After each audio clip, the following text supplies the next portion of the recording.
Gabon, zer da? Bai. Gabon, joi.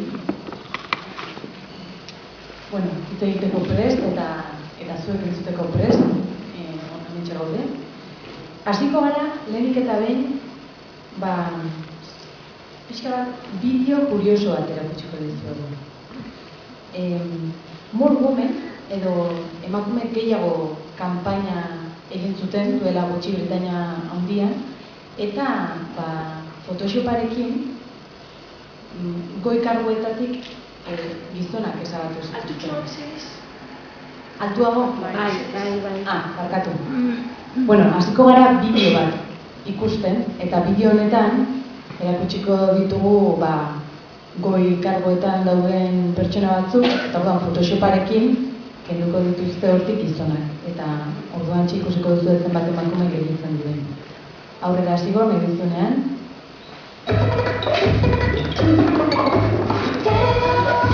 Sortu zuten goi kargoetan, bai negozioetan, enpresetan, zinean, antzerkian, emakume gehiago eskatzeko, eta behar direla uste dut, eta sekulako arrakasta izan zuen. Baina, lehenik eta behin datu orokorrak eman nahi ditut, jakin dezazuen mundu mailan nola dagoen panorama. Hau dira, 2015ko abuztuko datuak. Mundu osoan 11 emakume dira estatu buru eta 13 gobernu buru. Hau da, ieskoekin batu daitezke. Eta datu kuriosoena da, Ruandan, daudela Ruandako parlamentuan emakume gehien, kamera baxuan, 173 emakume ziren. Bueno, eta hona ekarritaz, mundu mailan azkenean urruti xamarrero gertzen dugu, Euskal Herrian ere panorama ez da asko sobea, ezan behar da. Eta 10 alkate gizonetatik 2 alkate andre daude. Are gehiago, demokrazia kakotxartean, demokrazian namatzagun 40 urte hauetan zehar, ez da egon ez Gasteizen ez Bilbon ez Donostian, alkate andre bat, ez da egon ahaldun nagusirik emakume zorik, ez da lehendakari bat ere. Orduan, ikusten da ez, nola dagoen emakumearen egoera, hemen ere. Eta irabazi ekonomiko erreparatuz ere gauza bera. Bataz beste, izaten azken datuen arabera, gizonezko batek urtean, bataz beste, 23.224 euro irabazten ditu.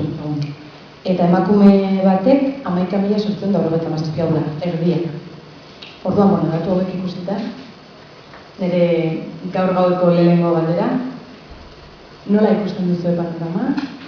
Zuek ere bizitzan duzu horrelako zerbait, zinean kasu honetan bakarrik zu, emakume bakarrik izatea gizonen artean, konta duzu? Lara, zinean.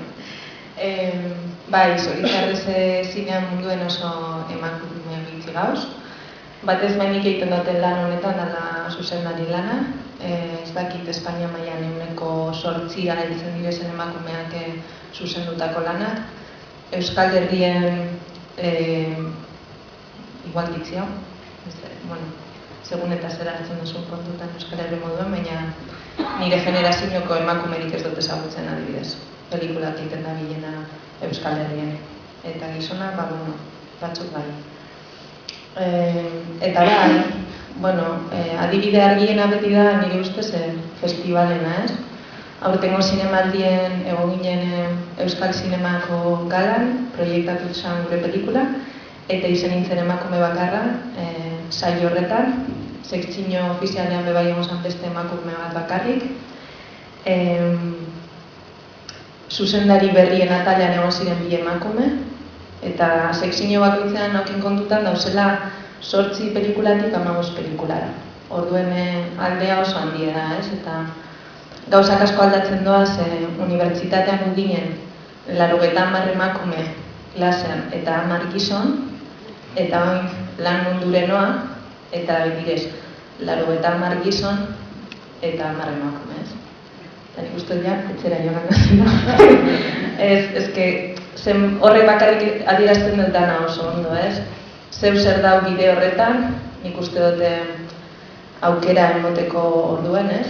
Momentu honetan boterea gizonen esku dau zinean munduan, gizonak direz produktoreak, distribuidoreak, exhibidoreak, eta dekienan emakume bat edo gizonak gehienetan aukeratzen duen gizona, zuzendari lanetarako eta gauza gehienetarako, ez?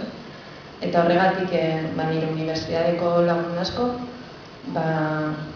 aldatu behar izan horien lanbidea eta ez da zinean munduan, ez ikusentzunezko munduan lanean. Orduan, ez dakit zaitxan galdera, baina, bueno, zeuzen erantzen dut.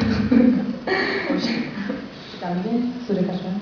Bueno, nire kasuan egia da, nik nire taldearekin edo nire kideekin sortu izan dudanean modu natural batean, ez dakit kasualitatez edo ez, baina emakumeak izan gara beti taldean.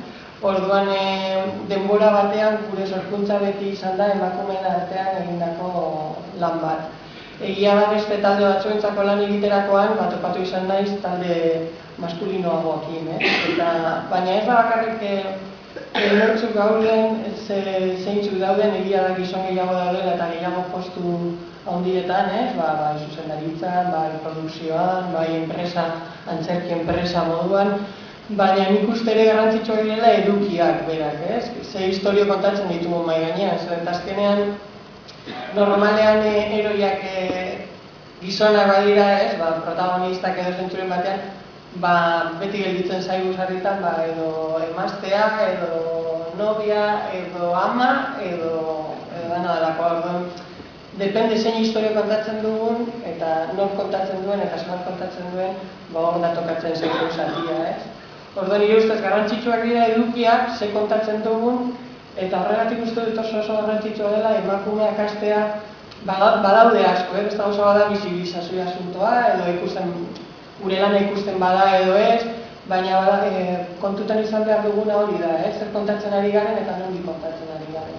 Orduan, guk sortzen baditugu historiak, segurazki emakumeen gandik jaietako historioetan izango ditugu, segurazki paper gustokoagoak edo kontatzen ari dena askoz atraktiboagoa izango da. Primeran, Elleire.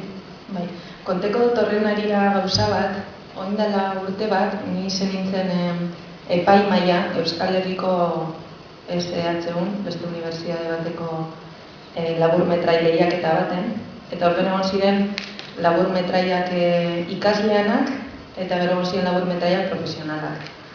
Eta epaimaian ginen bi emakume eta gizon bat. Eta unibertsitateko laburmetraietan, begitu nemen jakitearren, eta ziren 150 emakumeak zuzendutakoak, 150 gizona zuzendutakoak, orduan esan dena, ondo bai. Eta gero nintzen maila profesionalekoak ikusten, eta ziren dana gizonak, ez? Eta justo egun horretan irakurrinen gauza bat, igual, baten batzuk entzun dedeko zuen, ez dakizlan deitzen den da test bat, ikusteko zelakoa da arte lanetan emakume eta gizon arteko berdintasuna. Eta erantzun behar direz 3 galdera. Eta irakurri neguenean ingritu azten lokeri bat, baina epaimaian nintzen esan, aztertuko dut, naiz eta emakumeak zuzenduta ez egon, baina gizonek zelan erakusten deurien emakumea filmetan, ez? Eta orduen deneko galdera zen, gainditu behar ziren 3 galderak, testa gainditzeko, ez? Deneko galdera zen, emakumeak agertzen dira laburmetraian edo artelanean, eta ziren 10 laburmetrai jaialdi horretako finalistak, ez? Eta 3 laburmetraidan agertu bezberdinen egiten. Hurrengo galdera zen, agertzen badirez hitz egiten dute, eta, eskezara konturatzen, eta 10 laburmetraietatik geratzen ziren 7, eta 6 laburmetraietan emakumeak ez zuten hitz egiten. Eta azkenengo laburmetraien hitz egiten zuten, eta azkenengo galdera zen, hitz egiten badute, ia gizonak ez diren gaien baten inguruan hitz egiten duten. Eta laburmetrai batek gainditzen zuen test hori, emoten duen alde lokeri bat ez, baina, ekarri duztu gora. Hori esan eta gero, zuk lortu duzu, zure pelikula zuzentzea. Hemen gero jakin dozen dutenez, Larezarrek Otoño sin Berlin filma estrenatu berri du. Eta, lehenengo aldiz mundu mailan Euskal Zinemaren galan erakutsi zen pelikula hau. Eta, seguru aski ez duzuena jakingo da, lantaldearen erdia emakumea dela, eta beste erdia gizona. Eta hori ez da inoiz edo ia inoiz gertatzen. Ez zinean, ez antzerkian. Orduan, zerbait oso kuriosoa da. Orduan orain, aprobetxatuko dugu tartetxo bat, Unotu Josu Berdinen trailerra ikusteko eta Larak, Euskal Zinemaren Galan egindako aurkezpena ikusteko. Bueno, lortu duzu eta ez da batere gauza erraza. Pelikula bat egitea eta gainera nahiko arrakasta desente lortzen ari du. Konta guzu nola iritsi zaren, onarte. Zu duela 2010 urtean, uste dut izan zela, Gikariza Filmseko iztetxea sortu zenuen, zer dela eta nola da iritsi zara orain pelikula zuzentzera? Ez dakit, unibertsitatean hau nintzenean ikusi nagoen Sofia Coppolan Lost in Translation pelikula eta erabaki nagoen nik zen nahi nagoela zuzendaria. Eta hortik aurrera da nahi zen da lan egitea eta lan asko egitea, egia esan, ez? Eta benetan sinestea ondokoak albaren nik bebain dutela pelikula bat eta inguruan jentea aukitea konfiantza dekona zugan, ez? Eta horretan bai ustote aukin dutela sorte asko eta bai egun dozki ez da aukerak, pentsu barik emakumea edo gizonan nazen. Eta pentsuko zu ez, zetarako esaten dagoen neska bere pelikulan aurkezpenan hori emakumean inguruko esaldi hori, ez? Baina kontu da, zoritzarrez nik dakitela oso gitzitan egon gona zela eszenatoki baten egon da, nire pelikula aurkezten. Ze zinemaldien aurkeztu ziren pelikula guztietatik gehienak itxasi gizonak egon zirenak pelikula aurkezten. Orduan, badakizu igual beste 5 urtetan ez duzu laukingo lako aukera bat eta ez duzu zela laukingo. Euskal Herriko zinen munduan dauzen produktore diru laguntzak emoten hori esen instituzioak zuri entzuten, ez? Eta horregatik esanen babeitu urten gonaz, eta hori esango dut, ez? Naiz eta niri zuzenean eragine ez izen ni lana moduen, bai da gauza bat eragine dekona kontekstu moduen, ez? Ni oso bakarrik sentitzen pelikulak emakume moduen egitean, ez dekote lagunik, emakume lagunik komentatzeko zelan da bere pelikula. Eta gizonak bai, baina gizonak ez direz konturatzen zer dan emakume izatea, ez direz konturatzen zer dan festival batera joata eta zuizatea emakume bakana aurkezten pelikula. Eta nik askotan esaten dut ziet, imagineu, festival honetan, pelikula guztiek egungo baldiren emakumeak zuzen dute eta zu bazara gizon bakarra, ez? Eta orduan batzuk behitzen duztionan eta azten duztionan. Apur bat ulertzen notzet, ez? Eta ez, ni heldu nazona lan egiten eta ametxetan sinesten, ez? Eta azkenean bai konturatu izenaz, ez Euskal Herrian hemen unibertsitatean ikuste dute hainbeste emakume ginen ez gizonak egizan ezer ditzi einaldozkoen, kopuratutik. Baina estatu batuetara joan nintzenean lan bat egiterakoan haukin nion arazo tekniko bat kamera bategaz eta taldean ginen txino bat, suizo bat, amerikar bat eta ni, ez? Eta danak ginen hasi berriek.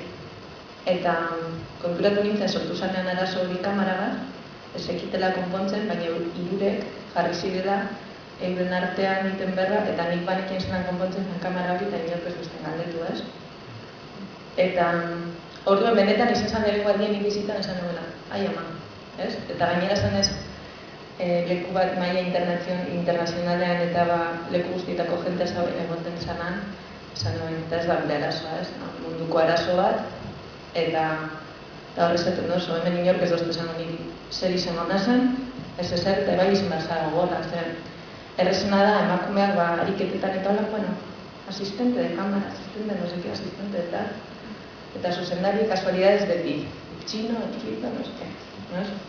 Eta hori amazazu eta nire hain izan zuzendari, ez? Baimena eskatzen. Emoten debelako eurek egin horiek gana, gizuna direlako, natural, eta zut demostratu behar dozu, bakak itzer, ez?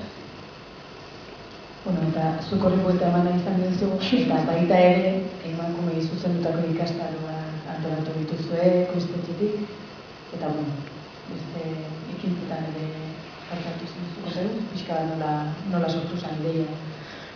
Bai, ni konturatu nintzen etorri nintzenan, azkenean emakume asko, gizartea zelan dagoen ikusita ez direla ausartzen, bez? Naiz eta aukin grina hori igual pelikula bat egiteko edo, ez tekiela ausardia hori zein inork ez dutzi esaten inan dutela, ez? Eta horregatik hasi nien ikastaroak imoten, mota guztietakoak, gaztetxoentzako eta, baina bai sortu zen erdi kasualitatez, baina gero jarraikortasuna mandatxogu emakumei zuzendutako laburmetraiak. Eta horrek sortzen direz laburmetraiak emakumeak bakarrik. Eta hor konturatzen direz emakumeak, benetan ez direla behar gizonak historia kontatzeko, gidoiak idazteko, zezetarako ez, eta proiektu oso politik izatik nirez. Baina emakume asko esaten hostie bebain, taldean mistoa izango gazen ez zirela ikastarora etorriko ez, badakitelako zer pasetan da. Eta zoritzar zolan da, nik ikuste dut zenen gizonak eta emakumeak, talde bat ginean, gizonak ez daki zer pentsetan horien, baina pentsetan horien, dana egin horien, eta eki segurtasun bat, ez daki nondik telebistak emoten dituen edo zer, baina, eta beti diamentzen hori zuzendari egizeten, eta orduan horregatik hasi ginen bultzatzen emakumentzako ikastaro berezi hauek, eta eurik hasi direz ikusten bebai, zinea ez dara gizonena bakarrik eta emakumen bebai. Egin alde hori zinea, eta nik espero dut badatozen urteatzen bebai, holan jarraitzen. Zu emakumea ausarta izan zara, nuke gaubera beharko, baina araxe izan da, eta mirenek duela 10 urte zehatzeak, zuk Anita Maravilla Sanferti konpainia sortu zen lagun bat izan batera. Konta eguztu nola sortu zen ideia eta nola iritsi zareten nahi, Ni gazteagoan nintzenean.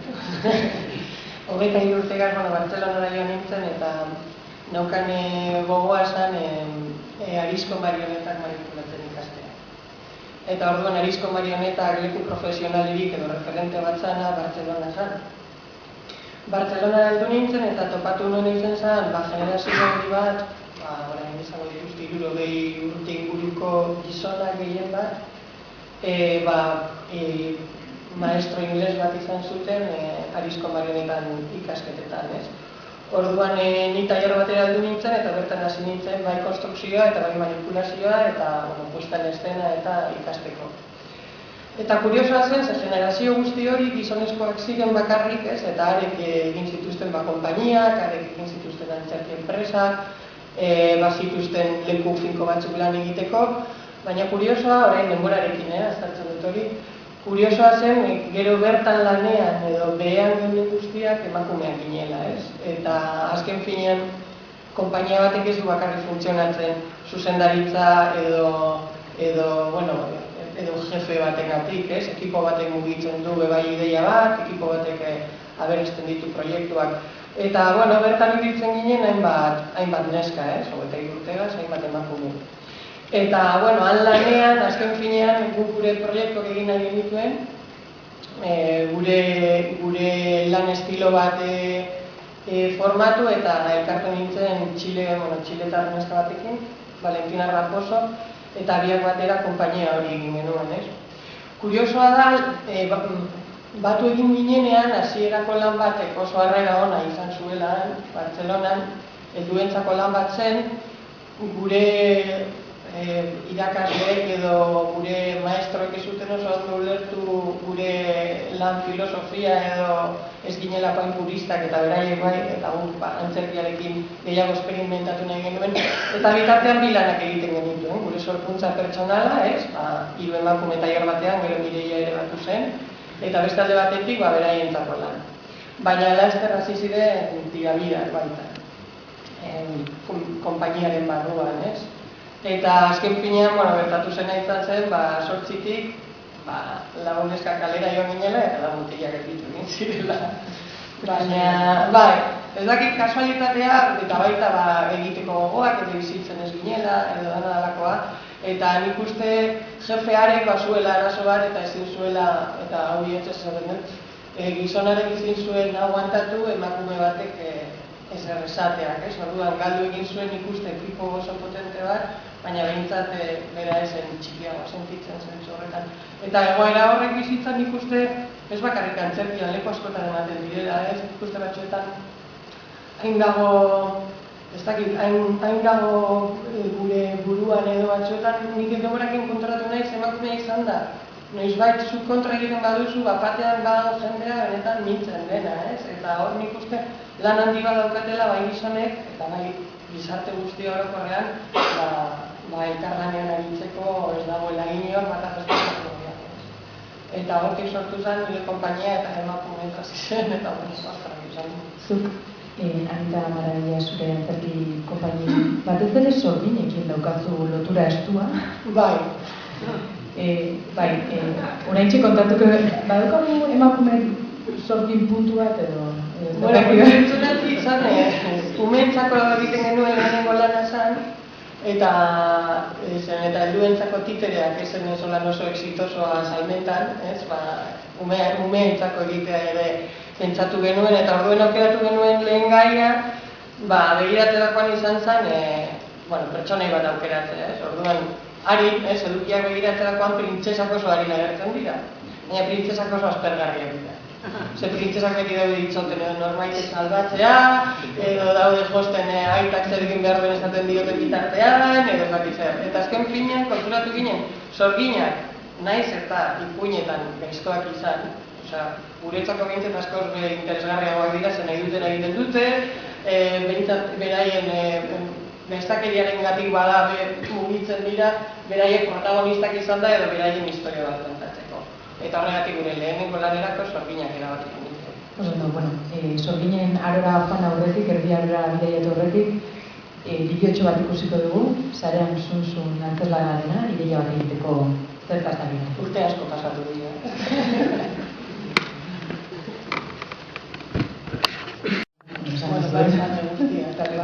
Taller bat daukagu. Orain, master bat egin behar duzu, tesi bat, sorginekin zerikusia duena. Bai. Kontatu pixka bat. Gai hau beti, urteetan zehar beti egonda sorginen ideia eta kasualitatez, master honetan, artes eszenikasen inguruko master honetan, erabaki genuen Shakespearen La Tempestatzeko errebisio bat egitea, baina ikuspegi feministetatik, ez? Eta markadetatik badaude errebisio hori egiten dituzten korronte batzuk. Eta bertan ere sorgin bat agertzen zen, ez? Sikorax. Sikorax Kalibarena bazen, eta azken finean noran pizkal laburtuz, txapa luzea zen, baina laburtuz esan genezake La Tempestatzen ere markatzen duela nola sorgina Sikorax hiltzen denean, berarekin sorginen historioa bukatu egiten dela, ez? Eta sorginen historioa kontestu historikoari begira baita. Garai batean, jakinduria zuten emakumeak edo sorginak ziren brujas, ez? Hitzak hori esan nahi hori zeukan, la mujer que sabe. Eta momentu batean jakinduria hura, ez? Feudalismotik kapitalismorako aldaketa horretan, emakumeak zuen boterea edo emakumeak zuen estatusa mekanismo horren barruan etzeukan lekurik, ez?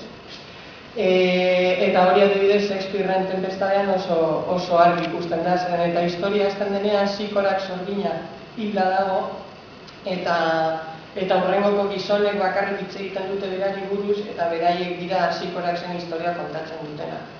Gauza da, kontekstuari begira, garai horretan, milaka eta milaka emakume, naiz eta historikoki eta politikoki oraindik ez da errekonozimendu ofizial bat egon, milaka emakume Europa osoan erre egiten dituzte, torturatu egiten dituzte, eta kuriosoa da gainera zen eta internazionalki naiz eta protestante eta arazo religioso eta buda religioso nahiko potenteak ez zeuden, baina internazionalki aukeratzen dutena lege amankomun bat da, eta da emakume horiek Europa guztian zehar segitzea, torturatzea eta hiltzea. Azken finean feminidade modelo berri bat sortu nahi zuten, eta hor hasten da ikuste gaur egun emakumeen non gauden egoera honen hasiera gakoa hor dagoela esango nuke, ez? Orduan tortura horien eta persekuzio horren atzean sortzen da modelo feminidade berri hori eta gizonak dira azken finean emakumeak askargu egin behar direnak, zeren eta emakumeak ahulak dira eta ezin dute bere kabuz gauzak egin, ez?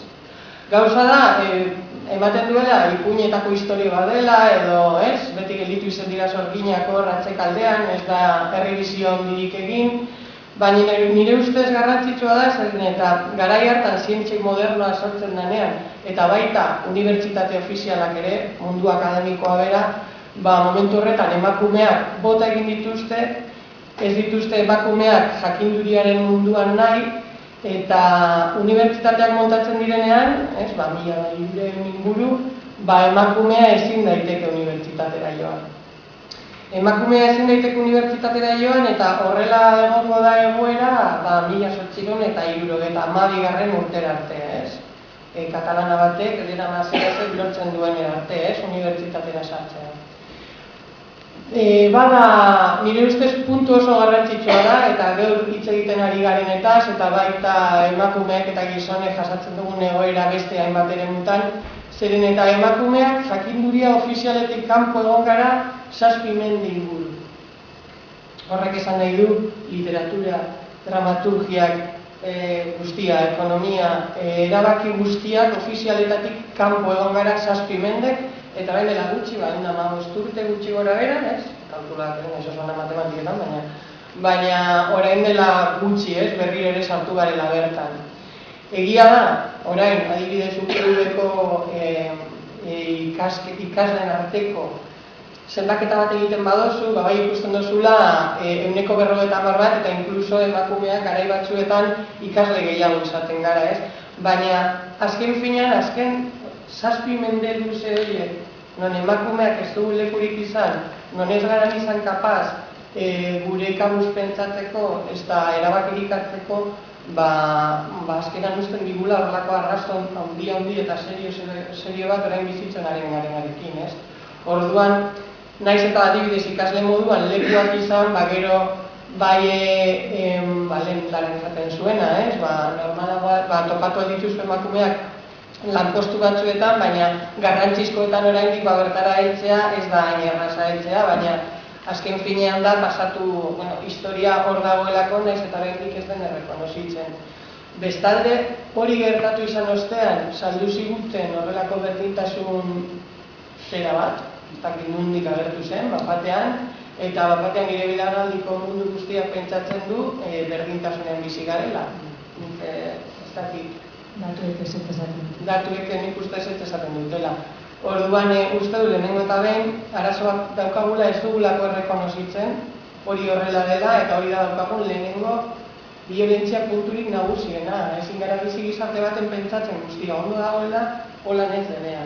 Orduan pizkat guztiak autokritika bat egin, horretaz jabetu eta hortik lanean hasi, zeren eta bestela fikziozko mundu batean bizi gara, Datuak horrelakoak dira, gutxiago kobratzen dugu, amatasunaren kontua niena izama, baina uste dut hemendik hainbatek kontatu ahalko izango dituzela beraien historiak. Eta hori guzti hori zegoen lanean, baina informatikena bai. Horrentxe bertan, minenek esan dut dela xen, norbaitek bere esperientzia kontatu nahiko balu altxaskua eta esan lasai. Maite da dukago hortik, mikrofono batekin, edo galderarik edo bat badaukazue, esan beharko, jakin topagune hau garen arteko kontua edugula izatea eta tuiteatu ere egin dezakezu, hashtag hori erabilita, emakume gehiago, perfecto. Zuek ez duzu inoiz elkarrekin lan egin, ezta? Dara eta bide? Ez, orain arte. Proposamena. Imaginatu, lehenengo bideoan ikustegun kanpaina hori Zornotzan sortu behar dugula, holako kanpaina potente bat, berdintasunaren alde. Eta Lara izango da zuzendaria, esaterako, eta Miren izango da zure protagonista, eta Mirenek aukeratuko ditu bere txontxomilloak, eta publikoa izango zarete figuranteak. Zer egin dozen dukete? Munduan bideo viral bat edo kanpaina potente bat zabaltzeko. Nik zuzendariak esaten duena. Zuk aukeratzen.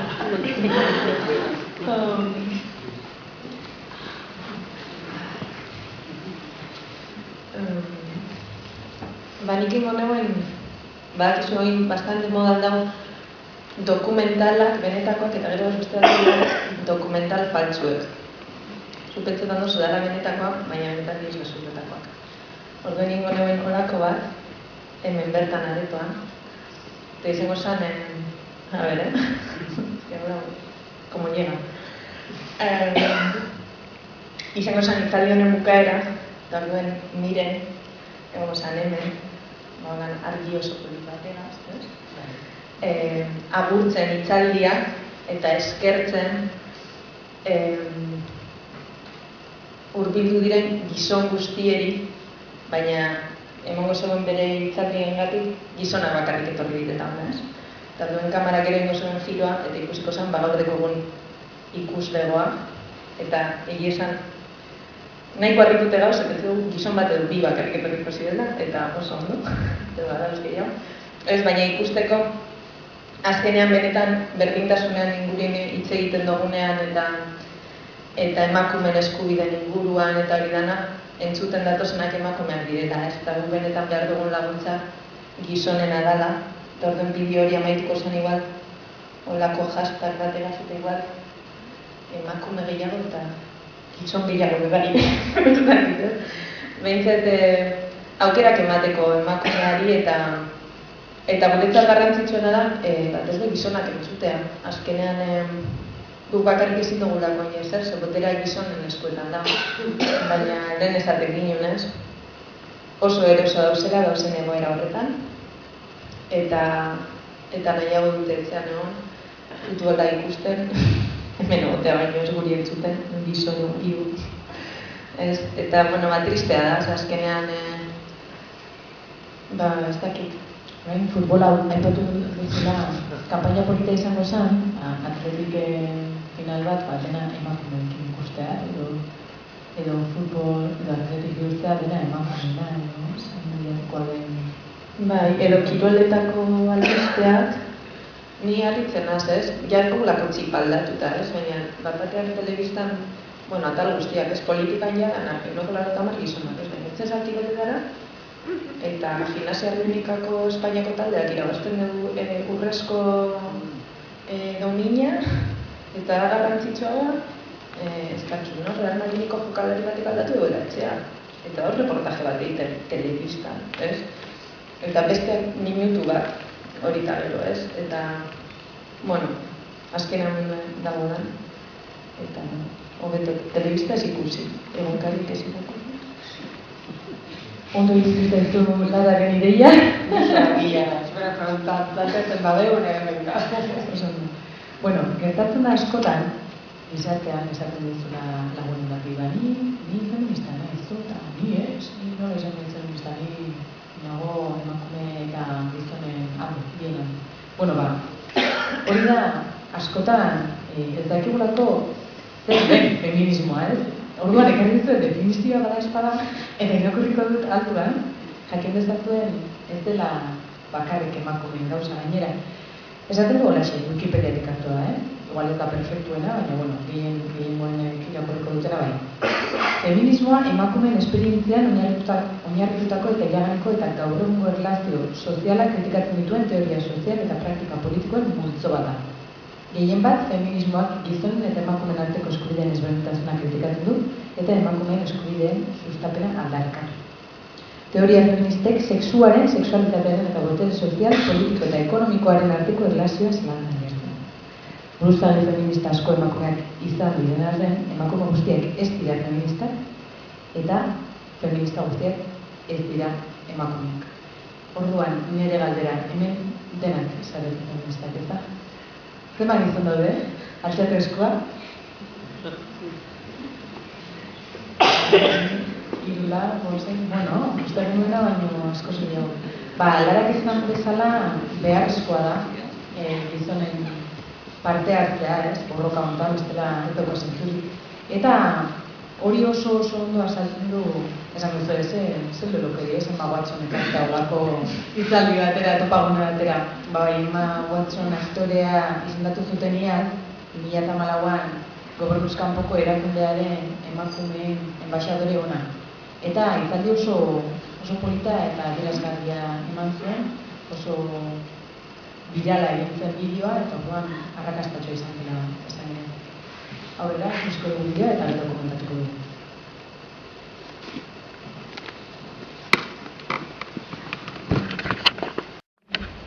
Eta hau entzun eta gero ideiarik edo zehor zer etorri zaitzuen burura, gara?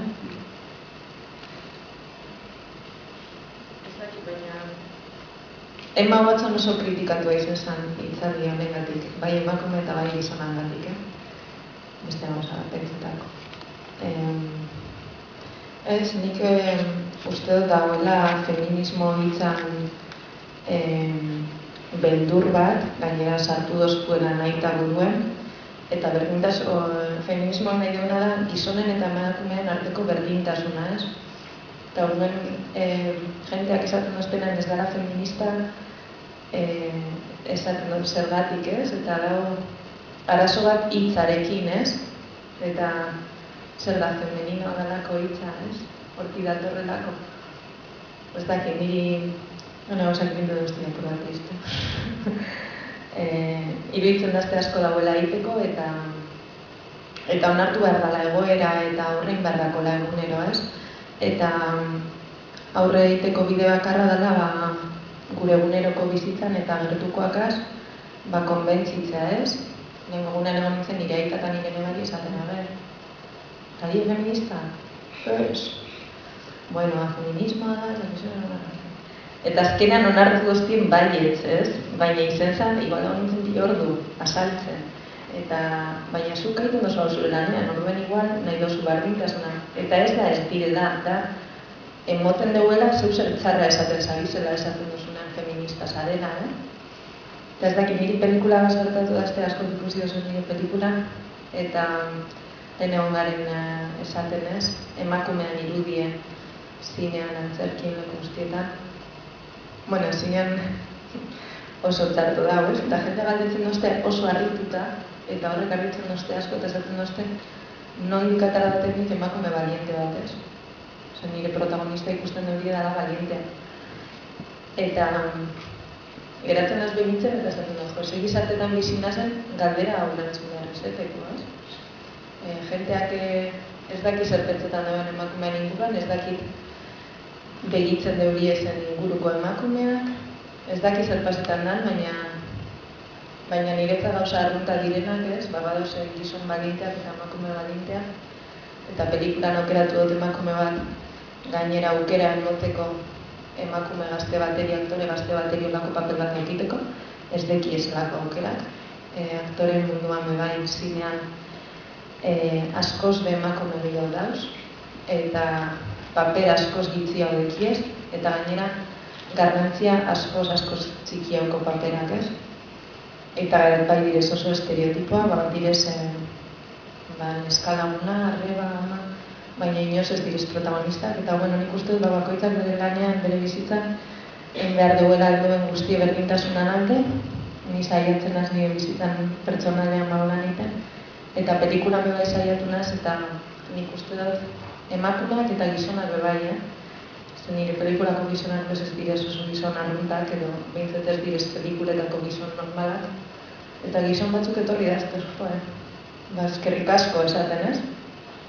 Direlako Emma Watsonek esaten dugu moduen, ez? Gizon mota asko desberdinek eta emakumeak bebai, eta onartu behar dugulako, garela, bardinek, desberdintasunean, baina bardinek, ez?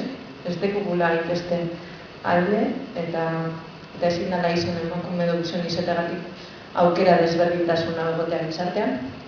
Eta, banik baina jarraituko. Gizonek ere negar egiten ditelako. Eta miren, bideo ikusi eta gero, hau zaude, gizonen kontuare balda? Nik entzuterakoan lanarena eta pentsatzen orain segundo batek bebai ibili beharra justifikatzen feministarena gaur egun iruditzen jata nahiko retrogrado adinetorokorrean, ez? Egia gertatzen zaigula batzuetan feminista egitza entzuterakoan jendea ez dakit ikaratu edo egiten dela. Eta nik uste dut azken finean ohitu garela lehenengo, lehen komentatzen genduna, berdintasun bat saldu digute, gero praktikan ez den egiten nik uste emakumeak garai batean hartu zituztela responsabilitate guztia, baina gero ez da guztia eman behar zen moduan egin, eta benetan harritzen dagoela hori, ez? Batzuetan justifikatu behar da, feminista nahi zen edo ez nahi zen, edo nire ustez mundu guztia izan behar zubitzak, hasteko, ez dut ulertzen nork izan dezaken arazoren bat horrekin. Baina azken finean, nik uste kolektibo batek eskubideak galtzen dituenean, beste kolektibo batek privilegioak hartzen ditu. Orduan, azken finean, privilegioak daudenean, erosotasun zona bat, edo la zona de confort hori, famosa, sortarazten da, eta orduan jendeak ez du nahi hortik irten, orduan zertarako horren errekonozimendu bat egin, arazo bat daukagula eta desberdintasun pilo bat daudela. Orduan nire kritika hori izango litzake, azken finean gizarteak entzun, empatia pizkat izan, ez dut batzutan zelan kolektibo bat jatu egiten denean, beste batek edo ez du entzun nahi, edo kontra eramaten dizu. Zuk jatzen ari izanean, orduan ikuste hor, ez dakit, zerbait errebizio bat egin behar duela gizarteak horretan. Eta hori. Zuk antzezlanetan eta beti oso ondo zaintzen duzu testua, historioa omentako da, orduan ere berdintasunean bizitzeko... Bai, beti agian hori da, presente daukazu horretan bizi zarelako, ez? Emakume moduan, gehien bat ipuin kontaketik hasi nintzenean, asko zaintzen gendun eta zaintzen dugu eduki horiek, ez? Azkenean gizartera doazen eduki batzuk dira, eta txikien ganako doazen eduki batzuk, eta helduentzako baita. Eta gu gure aldetik bai zaintzen ditugu, eta milaka ipuinetan aldatu behar izan ditugu generoak, neskak ere representatuak egoteko, ez? Edo neskak ere hainbat gauza egin aldituztelako erakusteko. Orduan lehen komentatzen duguna, hainbeste urte egon bagara literaturatik kanpo. Horrek ez du esan nahi emakumea ez denik lanean egon, baizik eta ez duela izan errekonozimendu bat. Orduan, historio guzti horiek idatzi dituztenak zentzu batean ez gaituzte kontutan izan. Eta bai, eskidetzaren asuntoa pila bat zaintzen dugu, eta nik uste mundu guztiak egin beharko lukela horrelako edukien aurrean begirada bat eta hainbat gauzetaz jabetu. Biek, Mirenek eta Larak euren arloetan, egiten dituzte pixkanaka pauso txikiak, berdintasunera heltzeko edo joateko edo, ez dakituko garen gubiztere gauden bitartean, baina, bintzat saiatu bai.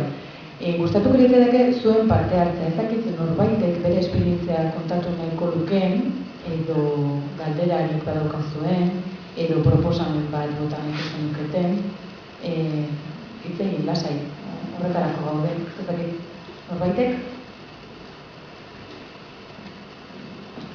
Iratik ere ez?